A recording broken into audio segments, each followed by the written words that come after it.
Good day, eh? Good morning. How's it going? It's alright. I want to know, what is the best environment to raise a kid in? Do you mean physical environment or emotional environment. Every environment?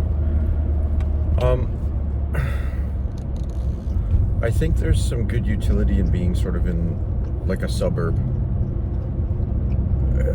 But not like tons and tons of suburbs, but just a little suburb.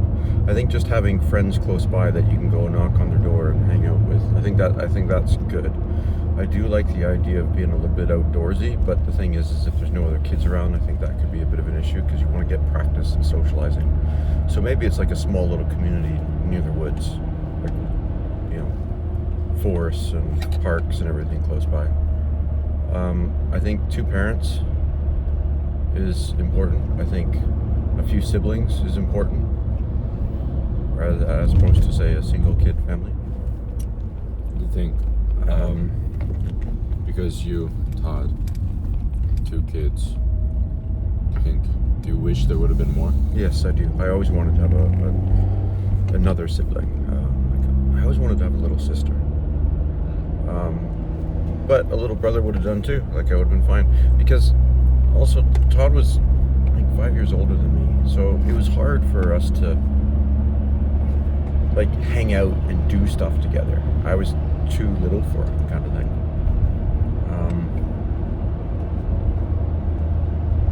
Yeah. How old were Nana and Papa when they had you? I think they were young. I want to say Papa was about 30 when he had me. Because he just turned like 78, right? Yeah. I'm 48, so yeah, he was 30 when he had me, so he would have been like 25 when he had Todd. Nana's like a year younger-ish, 2 years younger. So why didn't they keep having kids? Because at the time, they wanted to actually, but because Papa was diagnosed with multiple sclerosis, I think when he was 22. Oh. But at some point, it was, I don't know. At that time, they thought Was the that multiple when he sclerosis. was deemed unfit to work? No, that was when I was 15 or 16. He couldn't work anymore.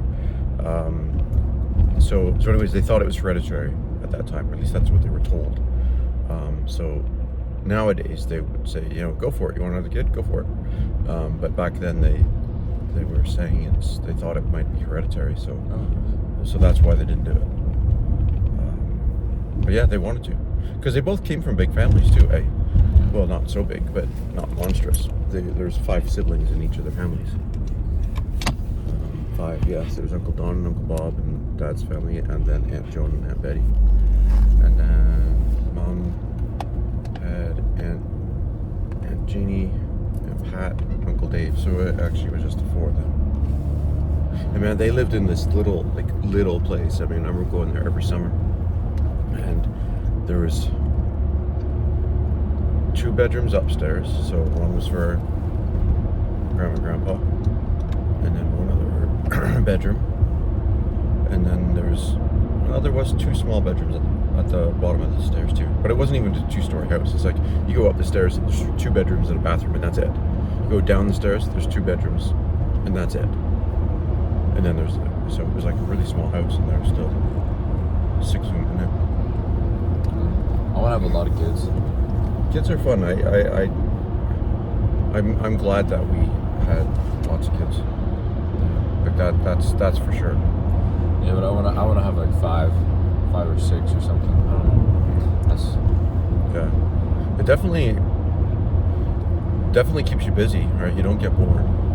But it's fun. It's fun to have so much life around all the time. It's stressful. Like there's a lot to do. You don't get time to sit back and chill. But it's worth it. It's kind of like, I still remember at night, and I think you've heard this recently too, where Kyla and Chloe would come in, that one would be on either one of my arms, and you'd come in and lie across my legs. And I just had the 3 of you sleeping on me. And, at first, for the first, I don't know, 20 minutes, half hour, I loved it. After that, he was kind of like, I can't move. I can't move. It's like, I want to move. But then at the same time, it's, I'm not moving, right? I'm not, because you never know when the last time's going to be. And so I would just sit there and love it. It's so cool. Come and recreate it one day. Yeah. We should, actually, that would be cool. We could recreate a picture kind of thing. I'd appreciate that. You're lying across your legs.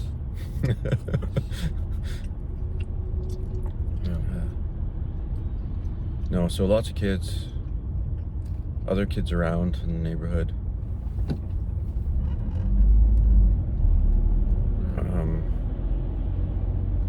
Also too, because it's nice to have, not just have other kids in the neighborhood that you can play with all the time, but it's nice to have, for the parents to have other people to help out. You know, let's say you got stuck at work or something, and you can, you know, somebody's always close by to help, and that you can help out, and that they can, and that you can ask for help too. You know, like, I don't know, go knock on the door. Hey, I need a couple eggs. You know, like that because we had a good neighborhood growing up too. Like, it was, all the neighbors knew each other, and that was. I think that's key. It's kind of like the village. It takes a village to raise a kid, right? So as much as I do really like the outdoors, I love the idea of just living on a secluded cabin in the woods. It's not good for kids. I mean, it's great to visit in the summer kind of thing. Yeah. But I really want sort of a friendly environment, neighborhood where people are just like, because you know, if you go into a village, whatever, and you're just secluded in your house and you don't have friends anywhere, like in the neighborhood, I don't like. It's really. I think it's a lot better if you're friends with your neighbors and you're, I don't know, friendly. You have things to talk about. You have people to talk with, like, right there, and you can just have people over whenever. I wonder how things have changed everywhere, right? Because to me, I've never been a massive fan. Not that high. It's starting to get foggy, but like I was always disappointed with Luxembourg for that, because we lived in the village, but people didn't get to know each other. It was sad, and I wonder if it's the same way back home now too, or not. I don't have a clue. Like, or I don't know. Mind you, I got the impression that when we were chatting with Kimmer and Darren, that there was friends in the neighborhood, and at least they knew and got along with most people. I didn't ask them specifically about that, but you know, you want to go to the same thing, like carpooling to stuff, and I think the burbs are all right for that. I want to live in Australia. Yeah, go for it. I was just chatting with Brad last week. Was last week? I think it was last week. Maybe it was 2 weeks ago, but I think it was 1 week ago. It doesn't matter. You know, he's just sort of chilling out, and I'm just listening to all the birds, the kookaburras, singing away in the background, and it's just, I mean, it's a different noise, it's a different sound, because it's, and so it's just kind of neat to hear that. I always wanted to go to Australia too, and New Zealand. I think I like the idea of New Zealand better because of, well, spiders. I think I have spiders in New Zealand. No, it's not big poisonous ones like they do in Australia. I was planning on going to teachers college in New Zealand. That was my. You think you'll ever become a teacher? I don't know, because I'd have to go back to school for a year to get a teaching degree. If I taught, I'd probably want to go to a chiropractic college and just teach at a chiropractic college. I think that's what I prefer. You still need a teaching degree? No, I can teach in a university, I can teach in a college. Right. Yeah, but I just can't teach in a high school unless you get a teaching degree. But the teaching degrees, I don't know, it's like teach you how to use PowerPoint or something. Yeah, but you should do it, like. I would love to, but that would also mean I have to move to somewhere where there is a chiropractic college. No, but I'm saying you could do work as normal, but then also, or I don't know how intensive that school for becoming a teacher is. The year-long one, but you can do it online. Yeah. But that would be really cool. And then well, because your mom's doing it, right? But but it is. I'm assuming it is going to be intense because she's going to be doing her work placement at the same time as she's doing the academic part of it. So it probably is fairly time intensive, I imagine. Yes, but most of it is placement. Would you have to do that too? Oh yeah. Yeah. But at the same time too, I mean, I would love to do that. I would love to do that. I think you should. But then it's also saying, all right, I really want a massive pay cut. That's another thing too. I don't know. I could definitely see teaching in a chiropractic college as being a little bit more realistic. Well, it's not really realistic because then I'd have to move to where there's a college. So yeah, I'm not sure. I'm not sure that I want to do. I don't want to move to Toronto. That's the only one in Canada. Well, there's one in Trois-Rivières in Quebec. So I don't know. I don't really want to move to the States. What do you know about Scientology? Not very much. I've heard a few things about it recently, just because I don't know. They've talked about it on. There's one guy who talked about it on Joe Rogan. Apparently, I listened to that. I looked it up yesterday, but Yeah. it Sounds kind of really, cultish. It's definitely cult. Yeah. But it's like it's more not focused on heaven or hell or anything like that, but more on like the spirit. And I think it was founded in like the 1950s.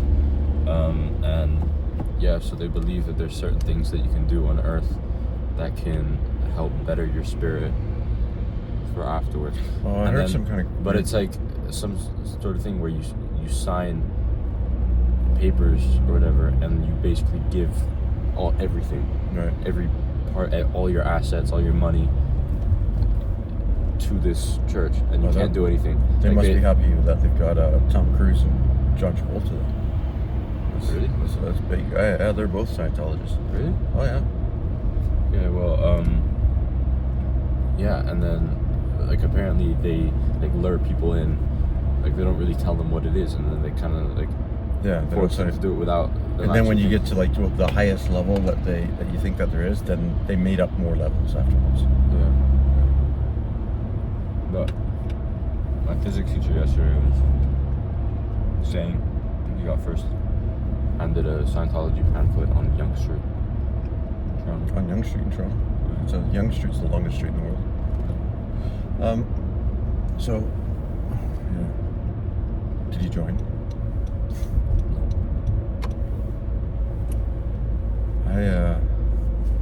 So we had our game last night. Did you want to keep talking about Scientology? How was it? The game? It was frustrating. I don't know that I want to play against that team again. I might just not sign up for those games. It was frustrating. We ended up winning 12-7 or 12-8. So it was a high scoring game, but I didn't like it. Like, I just didn't like the game. It's always that way when we play against them. Because I hate it. I just don't feel good. This has really been bugging me, actually, the whole night, last night. Because they're just hypocrites. I just can't stand it. The last time we played them, I was there to watch, right, because I was still recovering and everything, but one of their guys gives a dirty hit, elbow to the head on one of our guys, and our guy was Cam, he was unconscious. I rushed onto the ice, and he's unconscious, and I'm holding his head, and yelled at somebody else, to call the ambulance and everything, and now their guy who did that, I mean, he got thrown out of the game, and I think this is the first time we've played them since then. But we were not going after him. We played the game pretty cleanly, but they are just so dirty. And then there's this one play where I was playing forward and we were in our defensive end, and the puck goes back to their left defenseman, and I've been playing on the right wing. So I start to go out, I'm rushing him, and he goes to take a shot, and I got there in time. Like, I got there first, and I hit him. I hit him good. I put him right on his ass. And it was a clean hit. Like, it was nothing wrong with that. He gets up and he's yelling at me, chirping at me right away. And everybody it was right in front of their bench. And they're all yelling like I should have a penalty and everything. It's like, it was a clean hit. And it's just, if they hit you, it's okay. But if you touch them, every one of them is yelling, and then they're all talking to the ref, and it goes on and on and on. But the guy's chirping me, and the bench is all chirping me. And so the exact same thing happens again, because the play didn't get called, like it was still in play. And goes back to him again, and I ran him, and I hit him again. And he was again a clean hit, and I put him on his ass again. But that time it was different. That time I was kind of pissed off, because everybody's chirping me for a clean hit. And there's nothing wrong with it. And then the puck goes into our corner, and that guy takes a run at me. And so we almost got in a fight. I took my bucket off. I took my gloves off. It's like, let's go. Like, I'll drop the mitts with you right now, brother. And he took his helmet off too, but then everybody got in the way, and we couldn't fight. But I took my helmet off to fight the guy, because I was just so angry, because they were all being such stupid hypocrites. And then it happened all night long. Every time one of their guys got touched, they're crying to the referees, the game's getting delayed, and it's just wrong. And the captain's supposed to speak to the ref, or an assistant, and that's it. But all their guys are talking with the ref. The ref's buddy with them as well. It's the same way when we played Beaufort. They're calling penalties on us. They don't call penalties for worse infractions on them. And one guy, Travis, he got a penalty for what should not have been a penalty. But it's like, okay, the goalie got injured on it, but then because the goalie couldn't finish the game, then they throw Travis out of the game. It's like, you can't change the rules because the goalie got hurt. It's unfortunate that he got hurt, but you're changing the rules now. And then all night long, their guys are trying to take hits at me. Like, one time I went after the defenseman who had the puck, and I was going at him, and then out of nowhere, a guy comes, I don't have the puck, and he tries to hit me. He didn't get me, but he literally, tried to hit me. He just missed me and, went flying into the boards. It's like, it's just dirty. They're hooking me, and they're all doing this stuff because I cleanly hit their guy. And it's just, I don't know, I play because I want the exercise, I like the sport, I like the camaraderie, and I hate playing against that team because they're just hypocrites. They're just whiners and criers, and it really just ticked me off. And I guess I'm still kind of a little bit upset about it. Probably because hypocrisy just destroyed. I just hate it. So, yeah. I don't get how that's a group of grown men. It sounds very yeah, but it's the same way every single time. We're getting in there, buddy.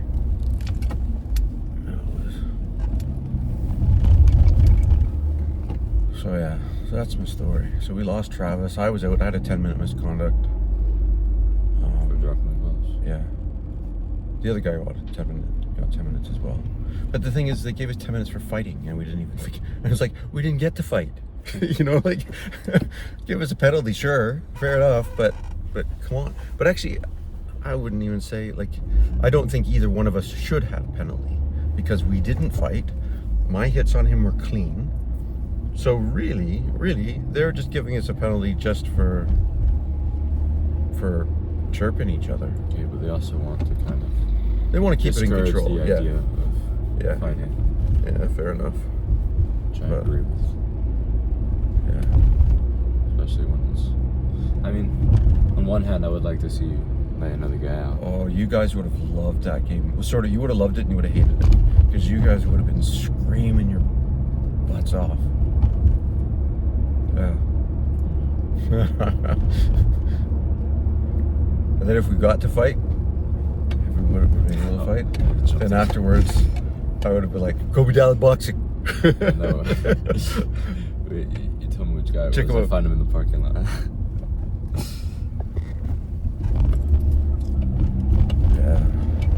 And Cam still hasn't returned, eh? Like, he still hasn't come out and skated with us since that hit. Oh wait, you mean the guy from yesterday? The guy who got first concussed. Yeah. So, yeah. And then on top of it, they've got a few really good players that did not play last night. But they didn't play because they were asked not to play by their team. Wow. And it's such a stupid thing because they weren't French enough. I don't know, it's weird. It's like, literally, they had this, it was basically the French guys from Luxembourg and the French guys from Aranville. But they have, like, Aldis, great player, really, really good player. And I haven't seen him play a game with them this year. They're just, and they had another guy, Sebastian, Ollie. They had a couple guys who were, like, a few guys who were really good, and they had spots available. I think they ran 2 lines of defense. We only had 2 lines of defense. But, you know, they could have put in another 2 or 3 guys into their lineup, and of good, high quality. And they're like, no, we just want the Frenchies. No, it's just, it's so, I don't know, it's not nice. Not nice. There's no sportsmanship. There's no respect. There's no, it's icky. So anyways, that's my complaining session. Thank you for the ride. No problem. Thank you. Peace. See you later, guys.